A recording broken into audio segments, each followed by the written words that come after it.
ఉచిత IVF IUI consultation, ఉచిత ultrasound scan. 49 అంటే సంతానం, 49 అంటే సంతోషం. ధరణి సమస్యల పరిష్కారం.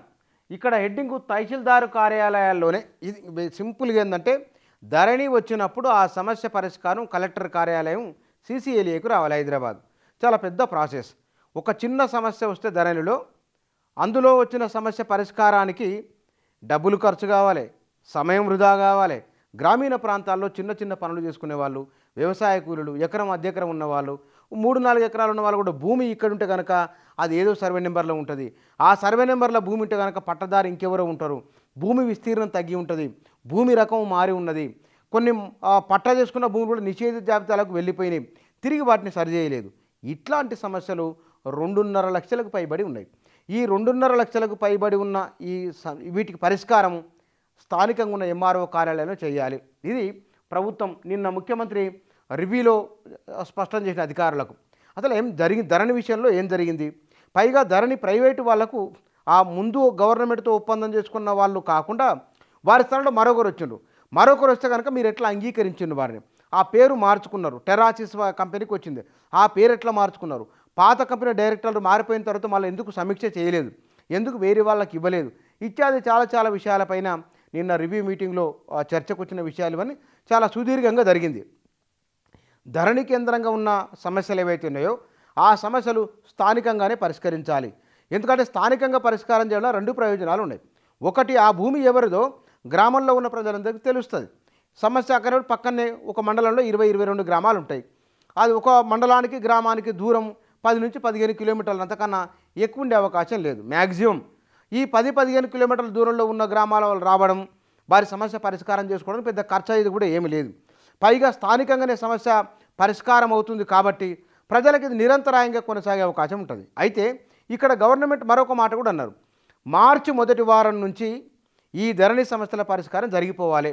అంటే మార్చి 1వ వారం ఇవాళ ఎండింగ్కి వచ్చింది, ఇంకొక 4 రోజులు, అంటే వారం 10 రోజుల కాలంలోనే 2.5 లక్షలకు పైబడి ఉన్న ధరణిలో ఉన్న అన్ని సమస్యలను పరిష్కరించాలని రెవెన్యూ యంత్రాంగాన్ని ప్రభుత్వం ఆదేశించింది. అంటే క్షేత్రస్థాయిలో అవగాహన ఉన్నవారు, ఆ VROలో లేదా కనుక MROనో DTలో మిగతా రెవెన్యూ అధికార యంత్రాంగం ఉంటుంది కాబట్టి అక్కడనే గ్రామ సర్పంచుల ద్వారానో లేదా గ్రామ ప్రత్యేక పాలనాధికారుల ద్వారానో ఆ దరఖాస్తులు తీసుకుని దాన్ని మొత్తం సర్వే చేయాలి. దీనికి ఈ అధికార యంత్రాంగాన్ని మొత్తాన్ని తీసుకొచ్చి పనిలో పెట్టాలంటే కనుక వారి ముందు విధి విధానం ఉండాలి, వారికో స్పష్టత ఉండాలి. అప్పుడు ఏం చేయాలన్నారు వాళ్ళు? రిమోట్ సెన్సింగ్ ద్వారా, శాటిలైట్ ఉపగ్రహం ద్వారా భూముల మొత్తాన్ని అధ్యయనం చేయాలి. ఈ అధ్యయనం చేయడం వలన ఒకటి అడవి భూములు ఎక్కడ, పోడు భూములు ఎక్కడున్నాయి, చెరువులు ఎక్కడ ఉన్నాయి, రాళ్ళు రప్పలు గుట్టలు రోడ్లు ఏమేమి ఉన్నాయో ముందు ఆ స్పష్టత వస్తుంది. అది వచ్చిన తర్వాత పాత RORలను తీయాలి.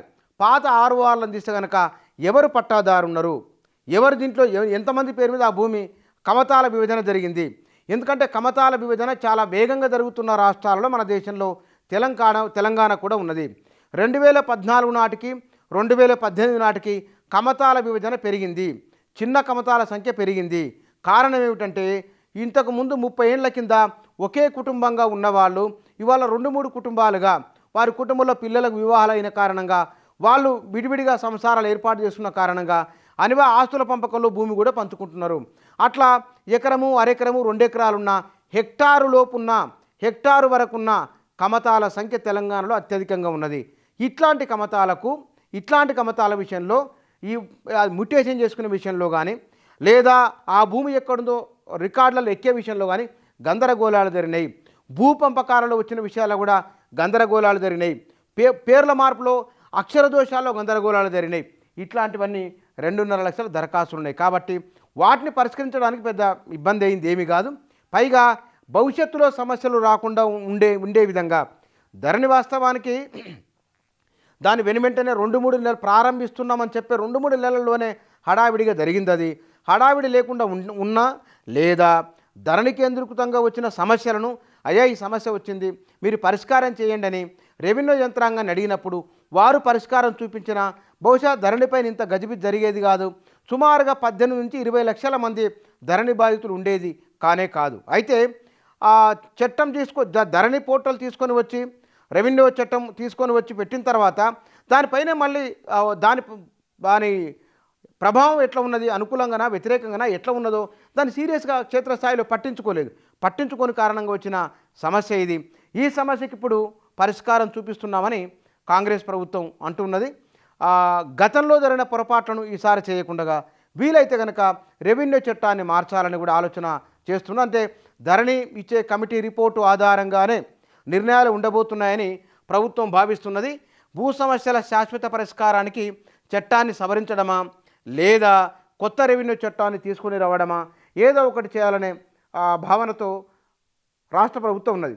బహుశా ఈ వారం 10 రోజుల్లో కనుక ప్రభుత్వం భావిస్తున్నట్లే సమస్యల పరిష్కారం కావడం ప్రారంభమైంది అనే భావన కనుక ప్రజల్లో వస్తే కొత్త చట్ట సవరణ అవసరం ఉందా లేదా కూడా స్పష్టత వస్తుంది.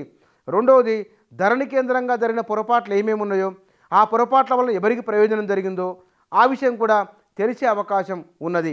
మరి ఈ ధరణి విషయంలో ప్రభుత్వం మొదటి నుంచి మొన్న అసెంబ్లీ ఎన్నికల్లో కూడా ధరణి మార్పు అనేది ఒక ప్రధానమైన అంశంగా ఉన్నది. ఈ ధరణి మార్పు ఇవాళ మార్పు ఎట్లనో ఆ ఆచరణలో వాళ్ళు చూపిస్తామని చెప్తున్నారు.